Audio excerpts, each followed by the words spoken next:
A lot of kind words have been said about me, but I want to clarify a few things. I'm not the world's foremost authority on anything. I never have been, I'm not now, nor will I ever be. I'm too smart for that.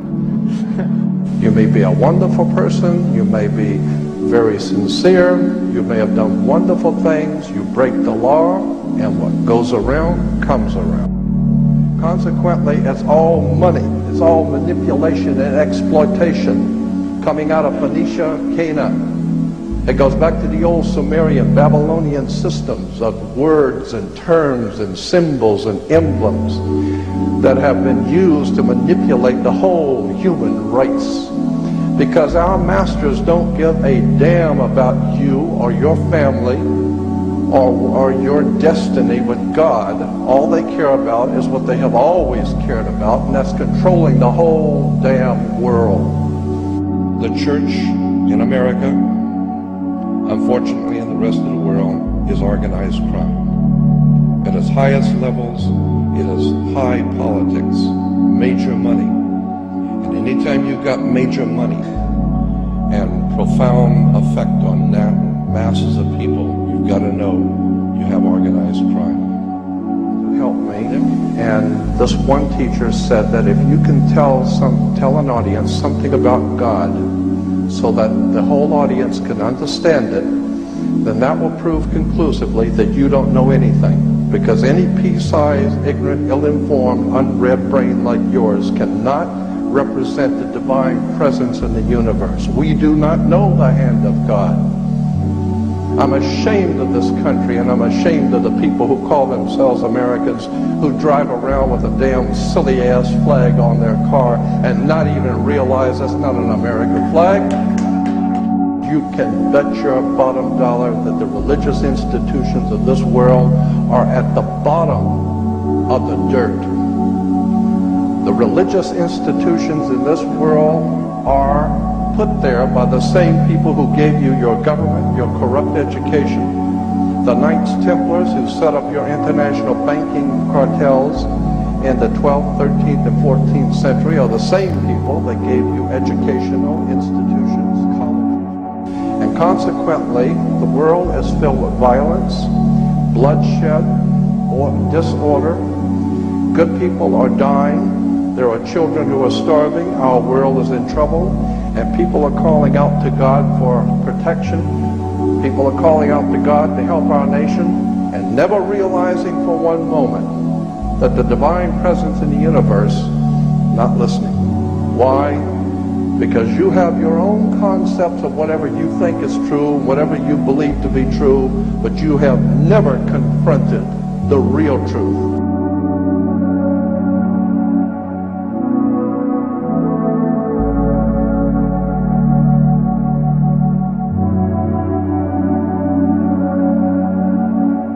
We have something called the California criminal justice system. Criminal justice?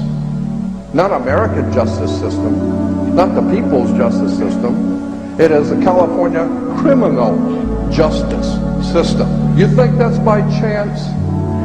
Think about it. You think that the government makes mistakes? The only mistake is that you're thinking that they're making mistakes. These guys know what they're doing. When they say criminal justice, they know what they're talking about. The criminals are in charge of the justice. So consequently, when you go to church, just remember, it goes back to Mother Circe in Greece. Circe, if you go back to the library and get some books on Greek mythology, it will tell you that her name gives birth to what we call the church today. And Mother Circe was able to hypnotize people and bring them into her home, hypnotize them, and so that they would lose their mind and become animals, and then she would feed off of them, eat them and feed off of them. That's Greek mythology, Mother Circe. So consequently, Mother Church has done just that. She has hypnotized people, brought people into her house, and consequently lives off of them. One of the most important financial institutions in the world is the Roman Catholic Church, and all the other churches like the Mormons and Seventh-day Adventists and Christadelphians and Jehovah's Witnesses are trying to catch up with. when you see someone making a speech in that room, look on both sides of the podium. Don't look at the person talking. Look at the symbols. For many will look with their eyes but not see, and will listen with their ears but not hear, and with the heart not get the sense of it. You need to open your eyes and look at the symbols on both sides of the podium, which is about an 8 or 9 foot high fascia. Call it fascia.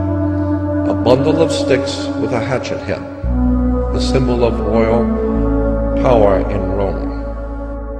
I think it was Hiram Mann that said, "When no man is safe, when freedom fails, the best men rot in filthy jails, while those who cried, appease, appease, are hung by those they tried to please." Meaning that there can never be a common cause with darkness. There's no place for light dealing with darkness. You have to know the truth and seek the truth, and the truth will set you free. That's an old adage, but it's true. The more you educate yourself, the more you understand where things come from, the more obvious things become, and you begin to see lies everywhere. And now you're in tune with God, and now you can begin to see where things have come from and where they're going. In a law dictionary, you talk about being human. Well, I have human rights, the Human Rights Commission. You know what the word human means in a law dictionary? Hue is a word for color. So you're a colored person, hue, man. You look up the word human in a law dictionary, and it says, sea monster. Law dictionary, not Jordan Maxwell. Sea monster. Okay, you look up the word monster. A monster is a human being by birth, but in some parts resembling a lower animal. A monster, having no inheritable blood and cannot be an heir to any land. So much for being a human being. Do not take anything for granted. Mr. Manly Hall once quipped that always trust a person looking for the truth. Don't ever trust the one who's found it.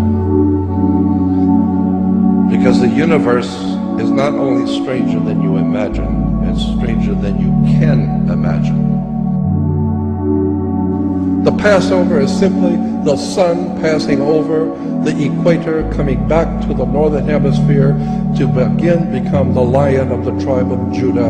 And when it passes over the equator on the Passover, in the ancient Egyptian calendar was in the constellation of Virgo, so God's son is born of a virgin, and he becomes King of Kings and of the Lion of the tribe of Judah. Virgo is one of the constellations of spring. Wake up. The entire thing is astrotheology.